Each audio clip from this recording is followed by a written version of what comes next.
Folks, we are proud to present Peter. How would I best pronounce your last name? It's like explosion with a B, Boghossian explosion. Boghossian Explosion. I like that. Um, Thank you. I so ran for I, I ran for vice president or president. I can't remember my seventh grade class. My my tagline was "Vote for Boghossian and there'll be an explosion." I It's a true story. like that. So I learned about you on the Joe Rogan podcast specifically. That was about a topic that you've talked to death. So we're not going to make you do that today, but Oh, my second Rogan interview. Then, yeah, the Grievance study stuff. Yeah. right. Oh, I didn't know there was two. Now I'll have to go back and Yeah. look at the other one.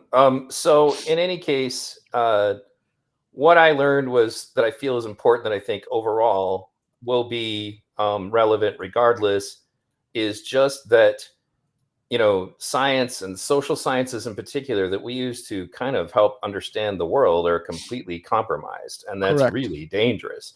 But Correct. before we get into that conversation, the first question I usually ask all guests is, what was the precipice for you? What was the moment that made you go from, okay, I got this normal life, I'm doing okay, to no, wait a minute, the world is messed up. I really got to get involved right now. That's a really interesting question, and no one's ever asked me that before. I think. Let me think. The moment the moment was when the university where I used to teach, where I resigned, you can read my letter of resignation on Twitter, was when they started instituting policies that I found bizarre, but I was completely open to them. And I would ask colleagues what the evidence for these policies were, and they would tell me that my asking for evidence for the policies was a microaggression. Asking for evidence for the policies was a microaggression. So that that that was a that was a Asking questions is a microaggression. yeah, not even asking questions, asking about what the evidence for something is a Right. microaggression. That is should be as far from a microaggression. That I mean, it was so that was a clarion call, a wake up moment, a kind of holy. Can I swear on your podcast? Oh, yeah, you totally can. Yeah, it was like a holy shit moment. Like, what the like? Are you like? What are you even talking about? But then there are other precipice moments. I guess in my case, I just kept going down the precipice. There kept ever increasing, steeper precipices. The more I learned about the madness, the more truly deranged it became, and then I kept finding a precipice to step off of. So, yeah. Well, that makes a lot of sense. And I've talked to a lot of guys in your position. Like one of my friends is Paul Rossi. Did you Oh, ever I get a know chance to Paul. talk Yeah, to him? Paul's super good guy. Yeah. He also just started a YouTube channel recently. I had been kind of twisting his arm about that. I'm glad that he finally did it. But it's really just that, my precipice was way back in like 2008, but it had just had to do with like the Iraq war was going on and all of that. And that was kind of like a moment for me that radicalized me just a little bit. That's like the V moniker is because of the London speech where he's telling people, like if you're looking for the guilty, you need only look in a mirror. It was like kind of a moment of like, you need to get involved in this or you're basically part of the problem. So my political beliefs have transformed over the years to different things, but it's kind of central to the core that I've always been really obsessed with trying to get to the very truth of things and looking at them scientifically. And there was a guy who was kind of one of my mentors. His name was Jacques Fresco. He'd been alive for like 103 years, and he felt that society really needed to use science as kind of the barometer for how to make decisions. And if we did that Correct. more often, things would be Correct. better, right? 100%. So in any case, now the real thing, and that's one of the reasons I pulled this up, and I hope to introduce you to this gentleman, but his name is Jonathan Turner. He wrote these series of articles trying to sound the alarm that sociology was being completely co-opted by activism to the point that it wasn't even valid science. And the funny thing is he's left leaning in his political views. He's Most like, of it's us not, are. well, Yeah. right. Yeah. And he's like, it's not that I don't think that these things are important, but you guys are putting stuff out that's not science, and you couple that with like the stuff that you guys discovered was just like, man, if you put out things that fits their message, they're just going to rubber stamp that and say, yep, that's Correct. true. Correct. You know, and then like you further couple that with things like the psychology, like reproducibility crisis. Replication crisis. Yeah, replication crisis that's in my opinion extremely scary, because Correct. we're like assigning people their therapy based on this stuff, Right. That's correct. It's like, totally insane. and then Right. Right. like And lawmakers are and making laws based on let's it. make sure we punish anyone who points that out, as opposed to actually fixing what's broken. Right, exactly. And when you couple that with the power that those social sciences have over our policies, Right. you run into a real problem.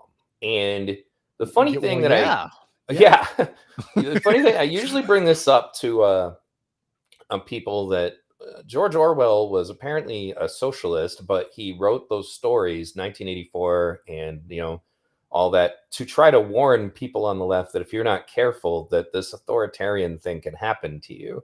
And in one of his writings specifically, he said that if you come across something along the lines of like a group of people that seem to be trying to remove the concept of objective truth, that's Correct. actually a sign that there's an authoritarian something trying to take over, you know, your society. And he was much more articulate than I just was in paraphrasing him. But so in any case, first of all, I guess now that that's all been over and you've talked about a million times since then, I heard like you guys are still kind of doing that too, and it's still been successful. Like, isn't you can still get stuff past these people?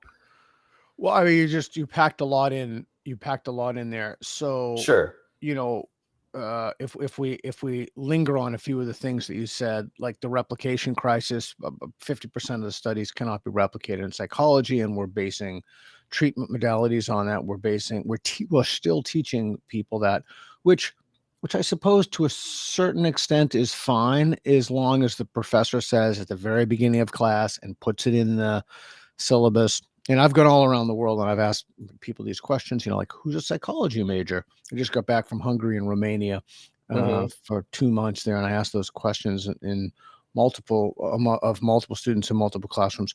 And I even had, when I was in Kolyzsvár, Romania, I had the head of the psychology department come to one of my public lectures. And I said, you know, who's heard of the replication crisis? And nobody raised their hand, but yet there are students who studied psychology. So listen, if you want to teach something that we don't know if it's true or not, and there's a good chance that it's actually not true, you have an ethical responsibility to tell students right from the get-go, look, we don't know if this is true. We haven't been able to replicate this at this time. We maybe you could say we hope it's true, but we're not teaching you this as something that's knowledge. We're teaching you this because up until recently, we thought this was true and this may be useful. It may not be useful. In other words, some kind of, I don't know, I just made that up on the spur of the moment, but some kind of caveat to let people know that the things they're learning about, or unless they've been replicated, which is a hallmark of science, is you know, it's basically a 50% chance that it's not true. But they don't do that. We're not doing that. So that's one thing. We can bracket that and come back to it. But you said a lot of things about our institutions being compromised, about the public relying upon the the engines of knowledge production, the universities that have been captured by a very particular specious and dangerous ideology. Right. And these folks are, not only are they controlling the engines of knowledge production, but they're looking at the university as an ideology mill. I've written about this and I've spoken about this. You know, so at some point we can do this today or not, but we need to diagnose what the problem is. We need to talk about what solutions to these things are. This is an extraordinarily serious problem because we're basing public policies off of information from peer-reviewed journals that in some cases we pretty much know is false and it hasn't been retracted. And that's like sometimes it makes me wonder if like the replication crisis you referred Yeah. to could be directly influenced by these kinds of faulty studies that you can just get ramrodded through. I mean, like, let's take the spanking issue, for example. Like, I'm not Yeah. taking a big stance on it, but like one of the major studies that got passed around for spanking was they literally just took data from kids who were paddled and stuck it with data with kids who were brutally beaten and said, see, all spanking leads to the following detrimental outcomes. So I'm not like trying to be pro spanking about it. It's just you could never get away with that in any science. You couldn't Right. like go So ahead. that and Denmark passed laws about that. So let's say that you have a strong moral impulse about something, and meat eating, spanking, it doesn't matter what it is. And you and your bunch of your buddies who are in academia say, "Oh, this is really terrible." That doesn't give you license to make shit up, Right. right? That right. So, and that's one of the reasons that it's just so important. I don't know how I can convey this to people. I don't know anything more I can say than what I've said literally a billion times over. We have to have ideological diversity in our institutions and our academic institutions, particularly like this is a non-negotiable thing. Right. If you do not, then people get trapped in echo chambers. This is how you cause what Habermas called the legitimation or the legitimacy crisis. People don't trust those institutions. Let me just give you a quick example, veer from the spanking for a bit. People will say to me, conservatives, usually not always conservatives, well, why should we trust the journals, the data, they'll use air quotes, the data on global climate change and whether or not it's anthropogenic, caused by humans? Why should we trust this if we know that the academy is hijacked by a bunch of left-wing maniacs? I mean, you yourself, pointing to me, have said that the institutions are ideologically captured, the journals are Sure. ideologically captured, so why should we trust it? You know what? That's a really good point. Right. Right? That's a terrific point. So it's like those Supreme Court justices decisions. If you have 9-0 with conservatives and liberals and people all across the spectrum, people will trust that. But if you have a conservative court or a liberal court, in you know and those decisions are split, 5-4 decisions or what have you, intellectual diversity is a necessity if you want public trust, to restore public trust in institutions, journals, peer-reviewed literature, scholarship. We just have to have it. Is a non-negotiable, and we don't have it now. Right. And it creates other problems because like I have an audience that's about like half and half conservative and left leaning by design. And one of the Right. things that I have to constantly remind people is that science is not the problem. It's that Correct. once you start getting in just openly engaging in confirmation bias, openly engaging in, like false, or just omission of information, it's not science anymore. It ceases to be science at that moment. But if we allow these, establishment, like these journals that are supposed to be protecting us from that sort of thing to just get away with putting out falsehoods, then people stop trusting science itself as if the scientific method failed. But nobody's following it if that's what we're getting. Yeah, so the science should always be objective, but what you do with that science is inherently political. If you find that we've passed some threshold for warming X 400 parts per billion or what have you, or whatever your finding is, uh, what policy you institutionalize, that should be the result of a democratic process. But the science itself should never be politicized. In the second Bush administration, when they came out with reports on global climate change, the I can't remember his name, but the lawyer, he was a lawyer. He wasn't even a climate scientist. He was basically taking a red pen and crossing lines out of reports, and then those redacted or edited reports, depending on the context, would come out as knowledge. So what we're seeing now in aggregate is a result of doing this both on the right, and on the right it's usually political, and on the left it's entirely academic. Like, I can't think of a single example where it's not. So I will say entirely, if not the qualifier, almost entirely. And as a consequence of that, people don't trust their institutions. They don't trust what's coming out of the institutions. But there's another thing that I think is important to talk about here, is that those people who have been indoctrinated through these institutions then go on to become, like we've seen in Twitter, in social media, in journalism, in every conceivable field of life, in the military, which we've also seen, in government, in governmental agencies, overseeing regulatory apparatuses. So there is a problem in which, because a bunch of lunatics or people who subscribe to a dangerous, divisive, and pernicious ideology have indoctrinated other people into this ideology. They've tested them on the right answers, to which, of course, they're ideologues, so they happen to know.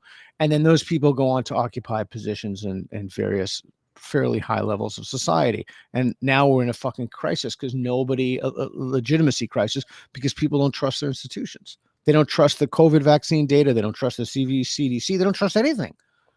And yes, and that presents a real, like, one of the things that occurred to me after the COVID thing happened, because like I read up about what the Spanish flu did. If we ever get something like that, a whole lot more people are going to die just because nobody's going to trust the scientists if they try to warn everyone. Yeah. Like, Yeah, I'm and looking at. Sorry to interrupt. no, go ahead. Can I just comment on some of the comments that are on the By all side means, here? by all means. So someone said the colleges are echo chambers, teaching our children, who then go on to teach our children. Okay, so Tam said that. So Tam, it's actually worse than that, and this is one of the things that I'm going to do this year with my nonprofit NPA, National Progress Alliance. If you watch a video on my YouTube channel, it's with Dr. Lyle Asher, and the title is "Why." It's Dr. Peter Boghossian, "Why Colleges Are Becoming Cults." So it's the way the central point of this is not just universities, but it's teachers, it's teacher training programs, colleges of education. People can't just walk into a classroom and start teaching.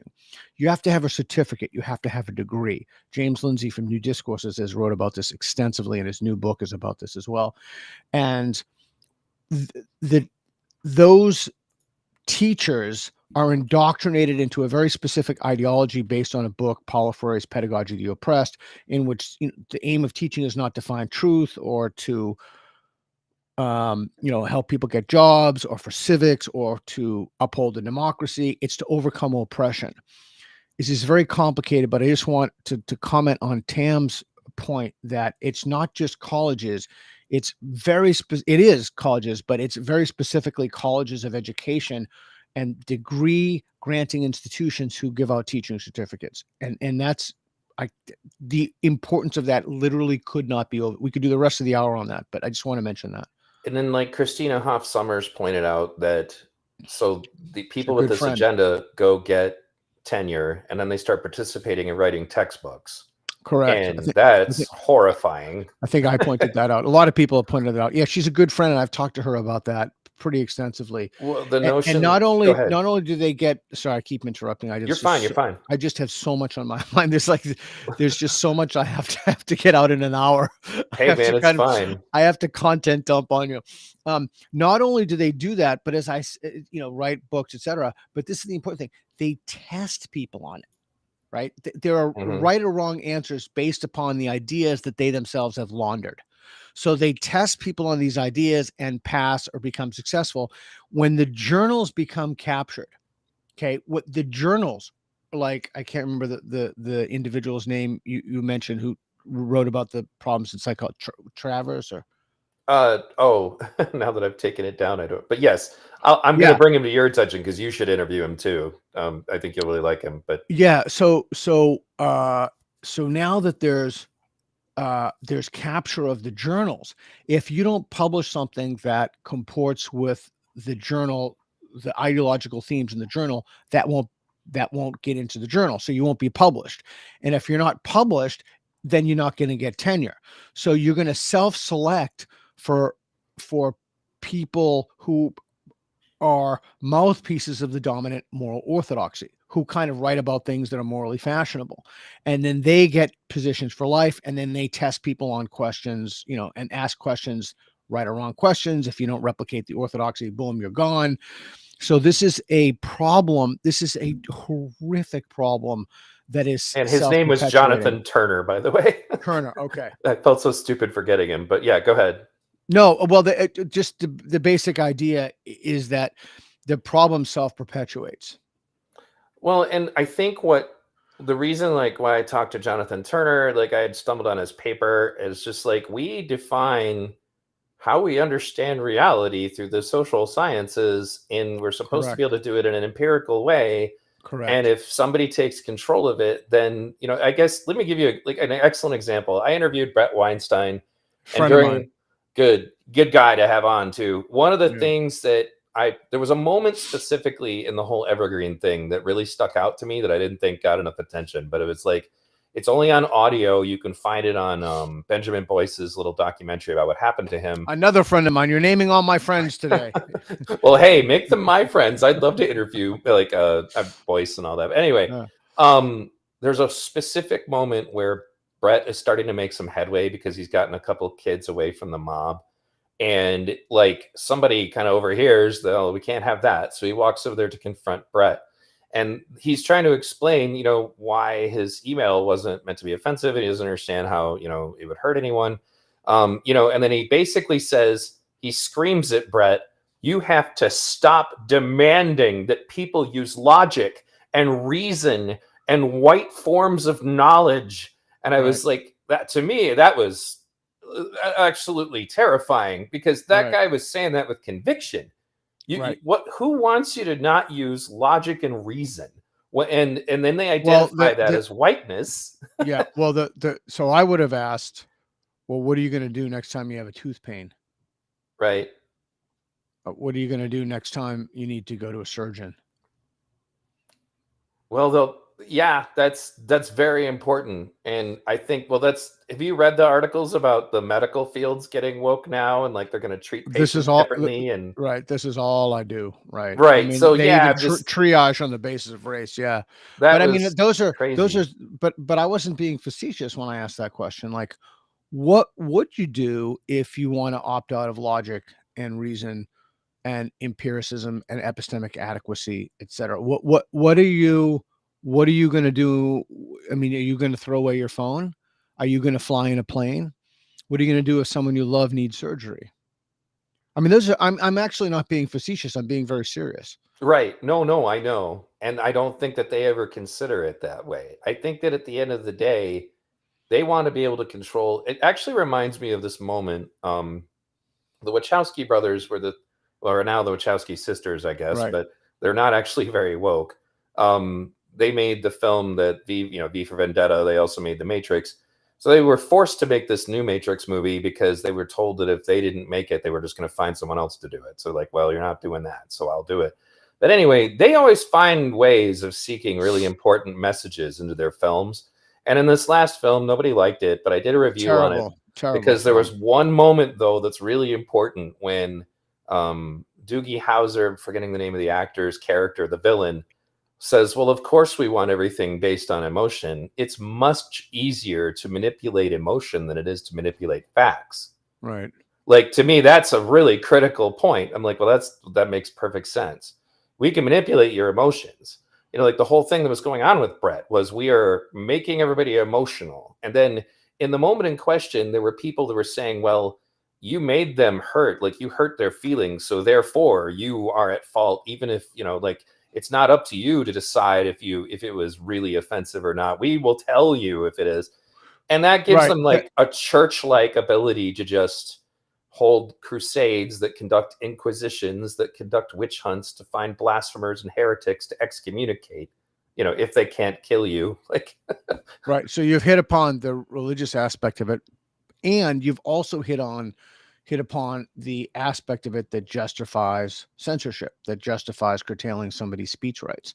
And that is the right for someone not to be hurt, for you to not hurt someone's feelings by the things that you say. That's far more important than your right to say something. And there's actually language in the lexicon, the woke lexicon.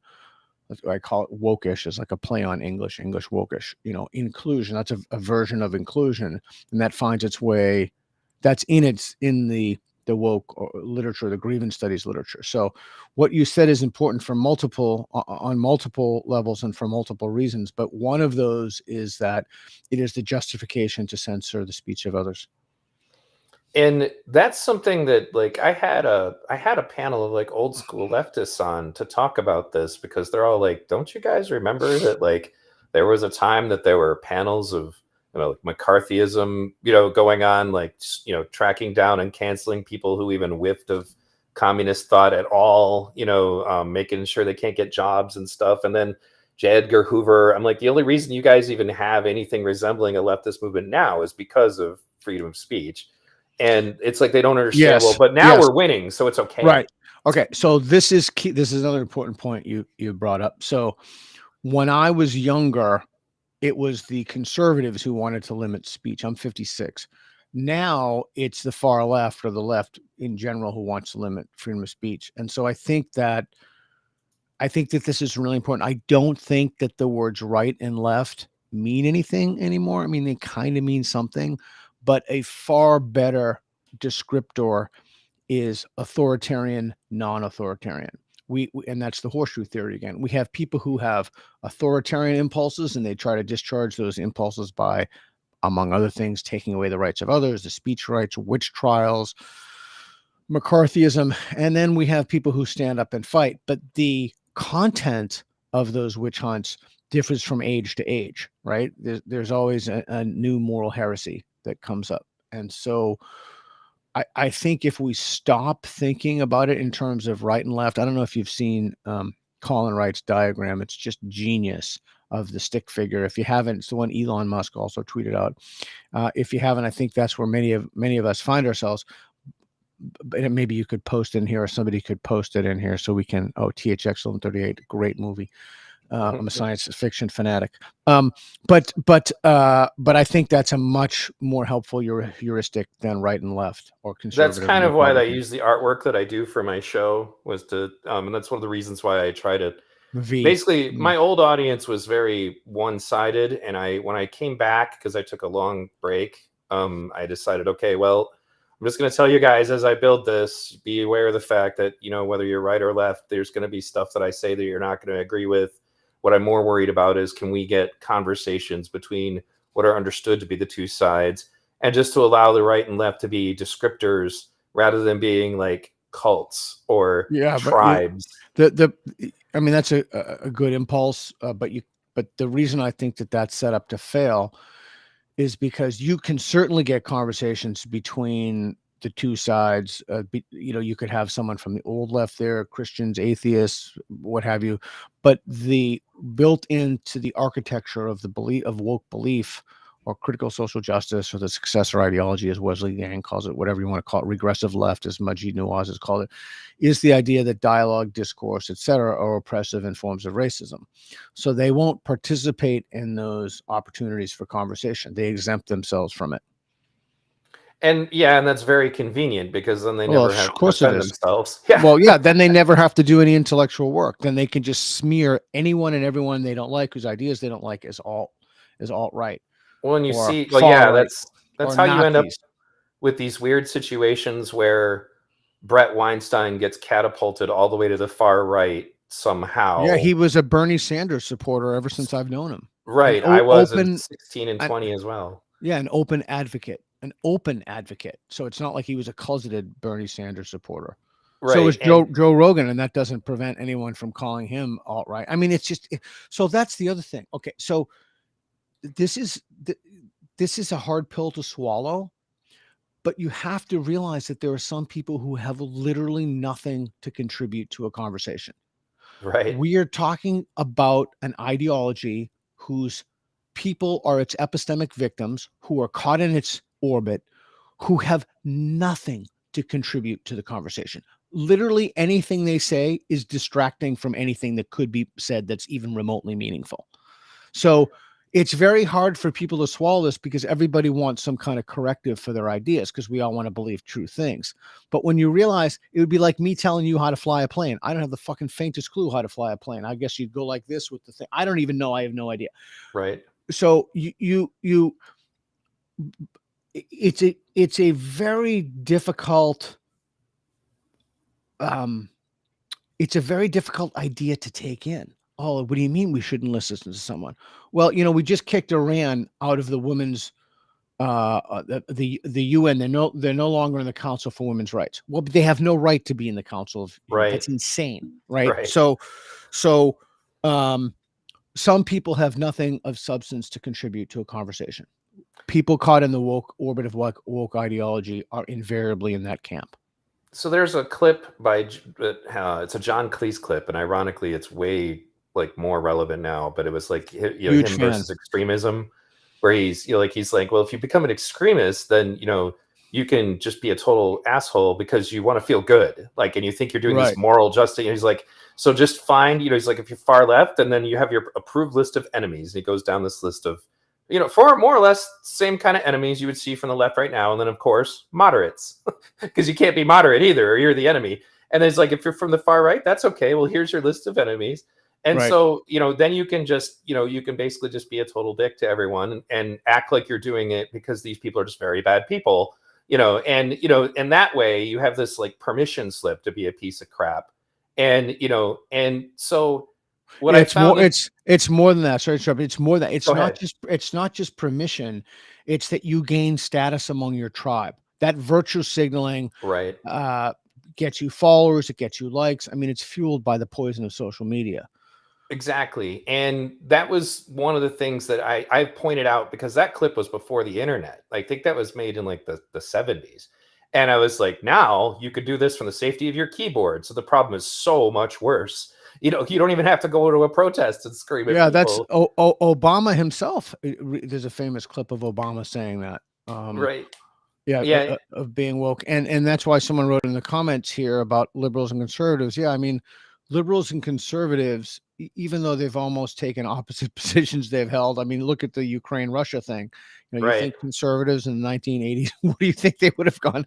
They would have gone ape shit over the whole Russian invasion. But now we're seeing something very different. So there's been kind of a flip there. And you do see a realignment among, there's really no politic or polite way to say this, among people who are not crazy. Right. You see a kind of realignment of with conservatives and liberals. You see a realignment with everybody's agreed, at least temporarily, to put down their sabers until we can get rid of the lunatics. I think I told Glenn Beck it was like the I don't know if you've ever seen the World of Warcraft thing, but there's it's the humans and the, what are they called? I'm thinking the StarCraft, not the Terrans, but the humans and the orcs. And then the other race comes down. It's like the liberals and the conservatives are fighting, but then this monstrous ideology rears its head that wants to rip down the whole civilization, that being wokeism. So everybody agrees to put down their sabers so they can fight this new metastasizing, cancerous ideology. And what I think, and I point this out because I was at Occupy when it started and then watched it disintegrate. And when we started, it was we are the 99%, one unified tribe. The meetings were great. There was color blindness, gender neutrality. Everybody was like a part of this brotherhood, sisterhood. Then I want to say, because I did a video specifically about, you can watch the analytics of how all of a sudden the media started changing on the left. And at the time, Hillary Clinton was running against Bernie Sanders. Right. And she point blank said, well, Bernie wants to break up the big banks, but what would that do for the LGBTQ community? What would that do for racism? And literally this crowd screaming, nothing, nothing. So she distracts away from the very real issues of wealth inequality that Bernie is talking about. Yeah, the traditional left, the values the traditional left has adhered to from its founding. Yeah. And Occupy was supposed to be based on, and turned it all into that. And then literally all of a sudden, out of nowhere, well, there was one other thing. Ron Paul, who kind of had a lot of influence on the Tea Party, which was kind of a conservative mirror image in its own way, said, hey, why don't you guys reach out to Occupy, because we have some common enemies, And then right around that time was when all of a sudden these people show up at our Occupy camps who want to do these teach-ins to teach all of the, and when that happens, all these woke ideological ideas start getting injected into these camps. And then I watched as we became the 13% and the 12% and the, well, I'm black and I'm gay and I'm trans. And then you get a progressive stack where I was just going to say that. Yep. I was just going to say that. Yep. Where it becomes a new hierarchy, supposedly in the name of equality. And and that hierarchy actually manifested itself. And we wrote a paper about this. That hierarchy actually manifested itself among people who wanted to ask questions. Like those who had the most oppression variables went to the the top. Like you see that at concerts, those, black, crippled, or I don't know, whatever the PC were, handicapped, lesbian, um, trans women or what have you, they go to the front of the concert. Everybody else, white, heterosexual, cis males, goes in the back. Just a quick comment. I don't think it's true what Orange Duke says. In fact, I'm quite certain it's false that liberals always nominate a racial enemy. It's the essence of liberalism. That's either a profound misunderstanding of what liberalism is in any sense that I've ever heard, but I'd like to know where you're getting that from. Give historical examples and thinkers, three thinkers from each traditional period who have mentioned that. And if you can't do it, you should have some intellectual integrity and retract that comment. Okay, go ahead. So what I was going to say was this hit us like a sociological bomb. And then it spreads like a virus. And you could tell the difference because I kind of had because I went to two different camps. I went to Detroit and I went to Flint. Flint never had these teach-ins. So not only was there way less strife, it was much more productive. We had better living conditions. We had much more cooperation. There wasn't all of this, let's make sure no white males are talking. Let's, like none of that was going on. So it was so much better. And it also lasted longer than the Detroit camp did. So anyway, Crystal Ball and Ryan Grimm recently both sounded the alarm that infection never ended because now the Sunrise Movement is tearing itself apart. And so many other left-leaning groups are doing it. Because what ends up happening when you've witch hunted everyone, you run out of witches, then you start tuning on each other to figure out which one of you is the more correct. You see that's called the Ouroboros in Greece. Ouroboros, the snake that eats its own tail. This is what is the inevitable endpoint of woke ideology. By the way, I ran into somebody the other day. I gave a guest lecture downtown, and I went to my former university. I ran into somebody before I went there, and I had seen this guy around. I didn't really know who it was. I certainly didn't know his name. And he comes over to me and he says, hey, he kind of whispers, there's like literally nobody around. It's cold. There's nobody around. He comes over to me, walks. He was like, hey, I really want you to know you were right. This place is crazy. Like, we've gone too far. And I'm like, are you kidding me? Like, it took how many years did it take you to figure that out? But my suspicion is based upon something you said. My guess is that they had come for him, right? There's a line in Plato's Republic about, let's see if I can remember it. It's he who does not repudiate injustice calls forth the reproaches of those who revile injustice, something like that. But basically the idea that it's only when something unjust happens to you that you start screaming about it. It's never when you're perpetrating the injustice or you're just sitting around watching the Office of Diversity like witch hunt completely innocent people and they know it. But I just thought that was so interesting. And I do think, to extend your comment further, I do think that we are now at a moment where the tide has changed. I know people disagree with me, like Michael Schellenberger and others. Miles Ian Chung disagrees with me. I know a lot of people disagree with me, but I think that something has changed, and we've gone from the waxing and the waning. And woke ideology is increasingly more people are realizing it's crazy, and many of those people are realizing it's crazy because it's the snake that ate its own tail, right? One of the things that I always found intriguing was that when this started, I thought to myself, if we were a racist society, for example, people, would basically would not care about being called racist. Like, correct. It's like, okay, fine, yeah, whatever. And if you talk to members of racist organizations, they don't care if you call them racist, with the exception of the black racists who've been told they can't be racists, of course.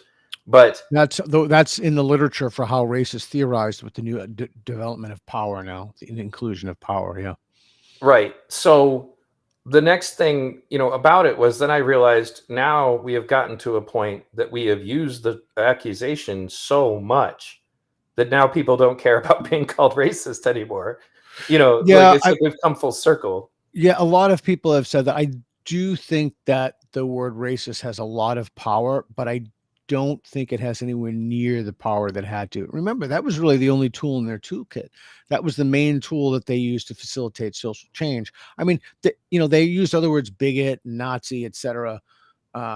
Just Shut. highlighting a super chat. Go ahead. I think he's Yeah, just yeah. being silly, but he wanted to donate. Go ahead. To my pansexual neurodivergent Cambodians. Yeah, that's kind of what someone else said. That's where the there is no endpoint to intersectionality. The individual is the endpoint to intersectionality. But no, I do think that the tide is turning. I do think that people are just sick of this shit. They're just sick of it, and they're looking for a way out. I think that what it was is that it kind of just had to come down to people getting the courage to do it. It's like John McWhorter said, Yeah, we have woke to just racism. stop.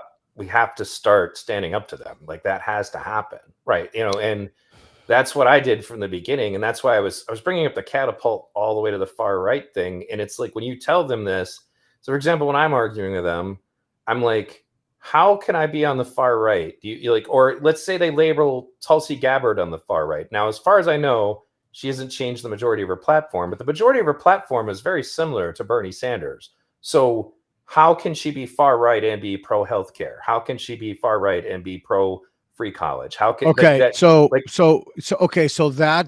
if I may, go I ahead. think that's a mistake.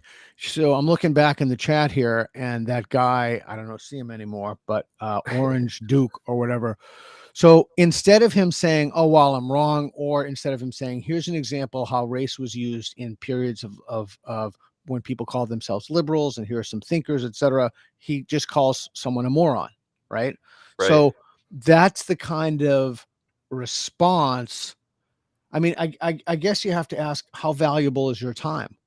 If you Right. know someone doesn't value, or not only doesn't value, but opts specifically and intentionally opts out of reason, empiricism, etc., science, if you know that they've opted out of that, and you know that you're not a Nazi or a racist or a bigot or a homophobe or any of those things, I mean, at some point you just cannot, and this is the hard pill to swallow, you just simply have to not listen to these people anymore. When I did a video specifically going after Jon Stewart's like trans position, Oh and yes. I debunked a bunch of it with science. This is actually the only thing I've ever had my life threatened and had myself doxxed over, was just making a video about what the science actually says about trans athletes. But anyway, a group of kids jumped me in my Discord to try to debate me about it.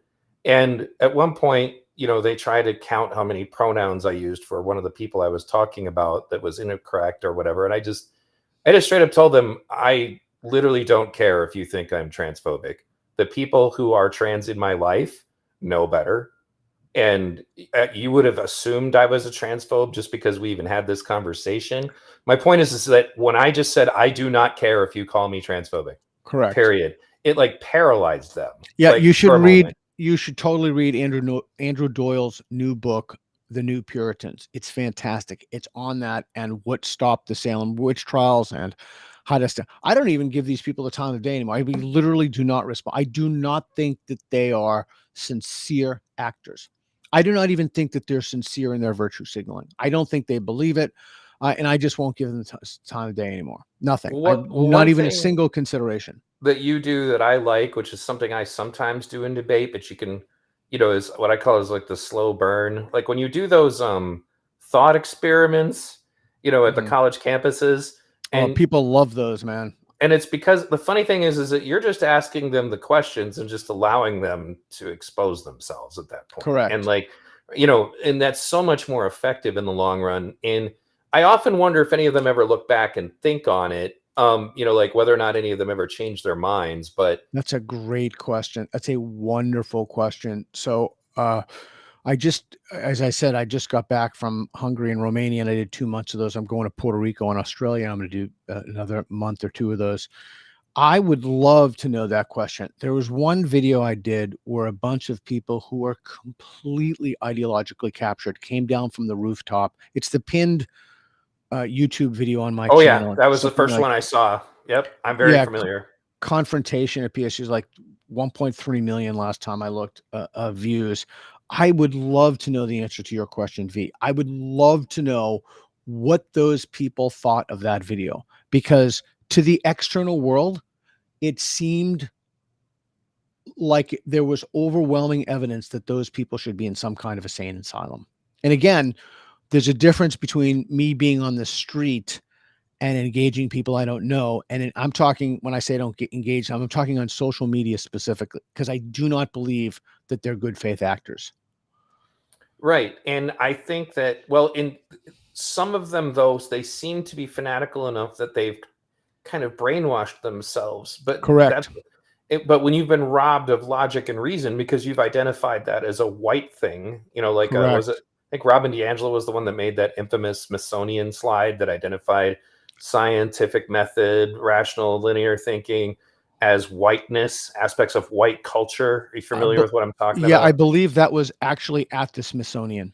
Right. It was, and they put it on the website, and then it got taken down, but they didn't retract it. They didn't say they didn't agree with it. They just kind of said, well, it wasn't getting the effect we wanted. But the idea that you can literally identify, because it's the other thing is, one of the things that's the most dangerous when we talk about the sociology co-opting in particular, was that when they try to say these things like, well, the sociological definition of racism, which they just keep repeating like Goebbels, they're going to keep lying and saying this is what racism actually is, even though no credible dictionary has yet to approve this crazy version. They've changed. No, they've changed it to privilege plus power. The Cambridge Dictionary just changed the definition of Oh woman man, I missed that. as I'll look somebody, at it. yeah, as somebody who lives, self-identifies and adopts woman.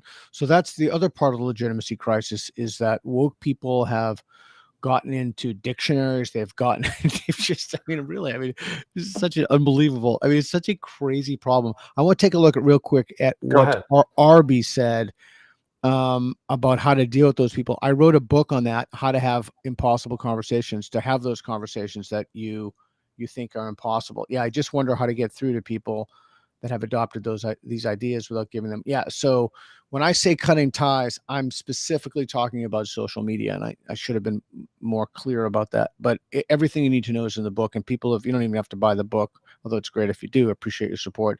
But people have written cheat sheets about it, and it's not particularly complicated. You just have to slow down and take a few minutes and just follow the template. It's right there. And so to comment further though on how you do reach people, Daryl Davis seems to be turning woke now. I don't know what's going on with that, but it's unfortunate. But his method of reaching Ku Klux Klan members is very similar to the methods that Jacques Fresco used, for example, to deal with his mother's racism. When you have some kind of crazy ideology like that, you have to disarm it like a bomb. Like, you have to figure out ways around their defenses. And one of the things that Daryl said, because I proposed the question to him, you go to Klan rallies as a black man and you change people's minds. If you brought a bunch of Black Lives Matter militant protesters to one, what would happen? He's like, well, nobody's minds are going to be changed, Correct. And It's that's only going to worsen. That's correct. And the problem, that's why I also always bring up that John Cleese clip, because these people are addicted to their rage. They're addicted to their cause. And it's almost like when Daryl Davis went to Baltimore to talk to BLM, they like threatened him to leave. Like they were going to beat him up or something. And that was the crazy part. If you look at what he put on Facebook, his Facebook post is like, I've been called everything in the book. And he listed what he'd been called, but never in my life did I think I'd be called a white supremacist. Right, exactly. Right. It was a very interesting Facebook post. But again, I really want to punch this home. That's why I keep telling you, you cannot listen to these people. They're calling Daryl Davis a white supremacist. Okay. They have nothing of substance to add. Nothing. So it's a waste of time to spend one instant even thinking about them. They're just not, they have automatically discredited themselves. They need to go to the kiddie table. Well, I totally agree with you. I guess the question then becomes, the only thing that could be a problem is when some of their rhetoric, say, for example, spews out of President Biden's mouth, or somebody actually in a position of authority to do something. So I feel that we still need to find ways to combat it. It's a question of, maybe it's a matter of don't let it get to you, because it gets to a lot of people, and don't forget now we could talk about the Biden administration, but I just don't think that this is a political thing. I will acknowledge that it's certainly found on one end of the political spectrum far more than the other, but the other end of the political spectrum has its own unique set of dysfunctions. It's just that the left right now happens to control major institutions, which is the problem. And up until recently, they just controlled Twitter, and we saw what a shit show that was.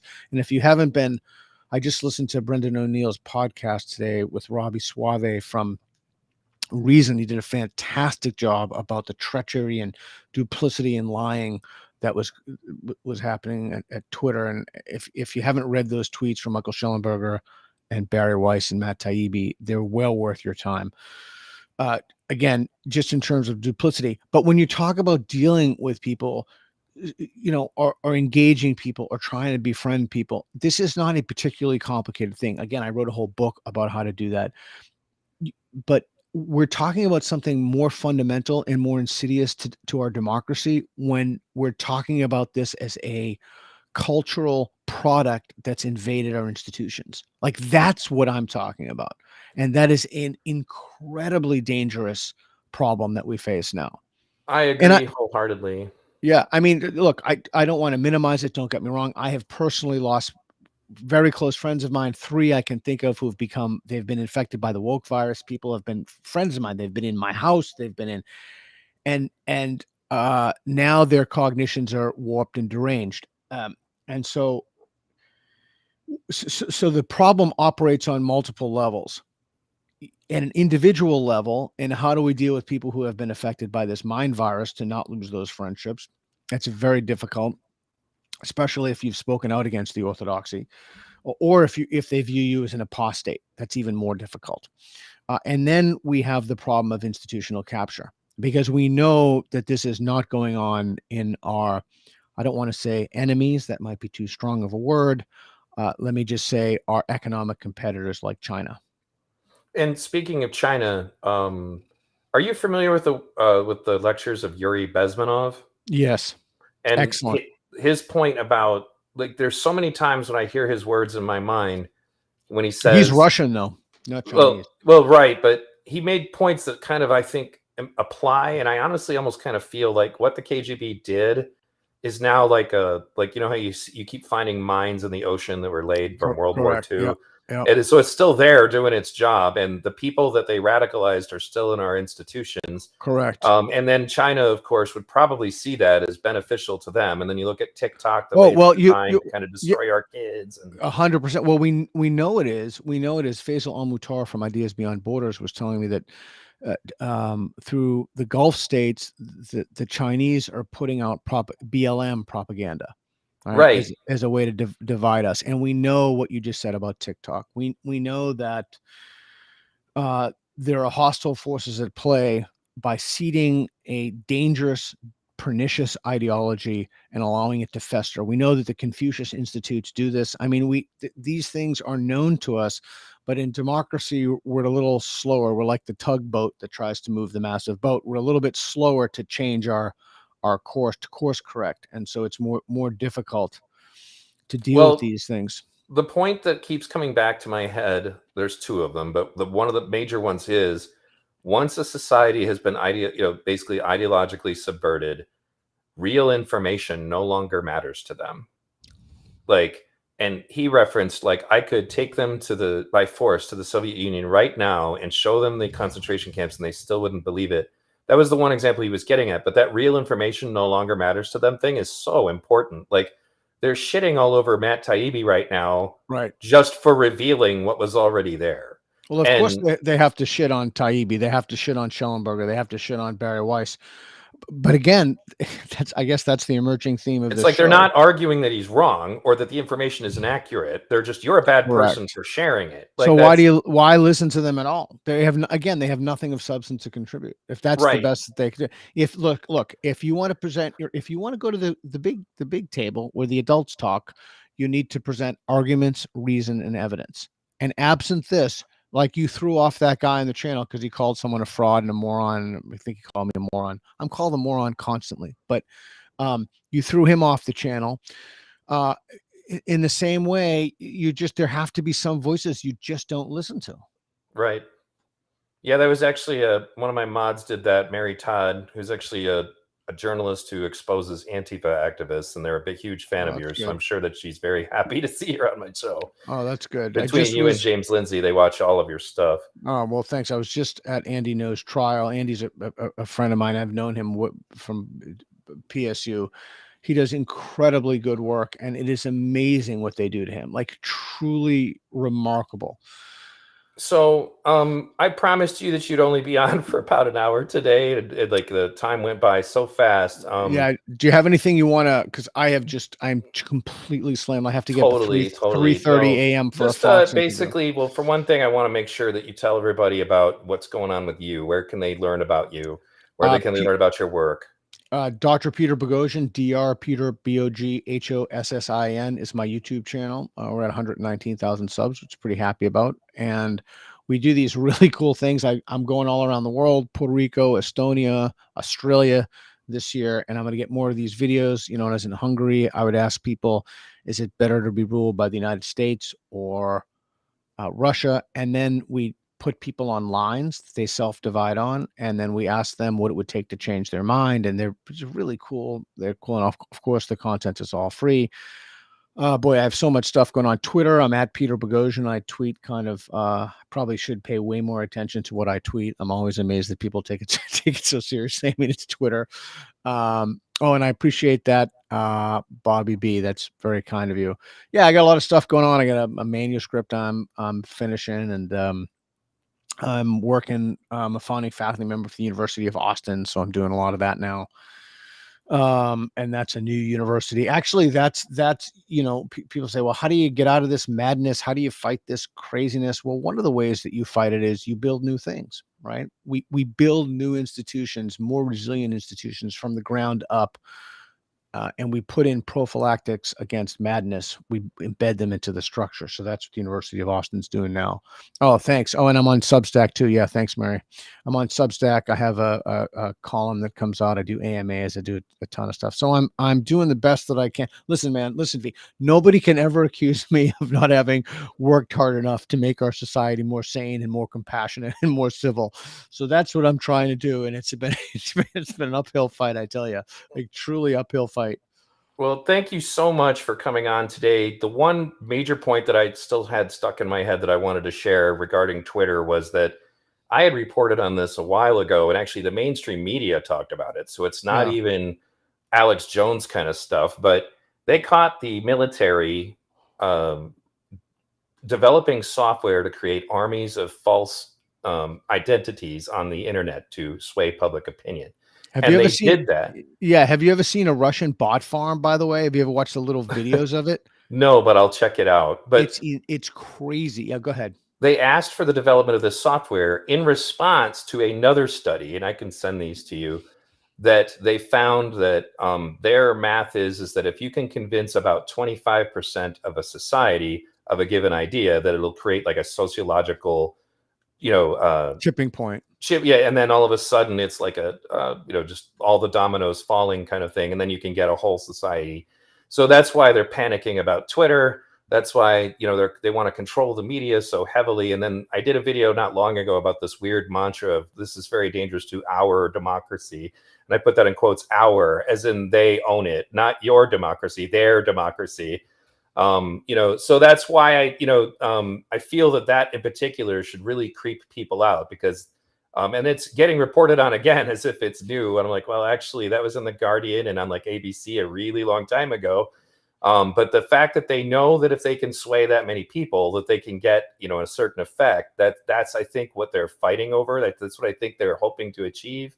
And it's really dangerous. So thank you very much. If you don't mind, I'd like to talk to you extraordinarily briefly right after we go off the air, just for a Sure. second. My pleasure. Thanks, Free, and thanks for the great questions, and thanks their strategic eyes. Thanks to everybody. I appreciate your comments, etc. Absolutely. Thanks again for tuning in, everybody. I'll be doing some more content. I'm sorry that I was kind of slow there for a bit. I was fighting with whether or not I had liver cancer. So far, it looks like I'm okay, but things at home have been pretty crazy. I'm probably going to have to move very suddenly. So if stuff ever slows down a little bit, that's probably why. Thanks again for all of your Sorry about support. that. Yeah. All right. Yeah, no problem. All right. So thanks again, guys, for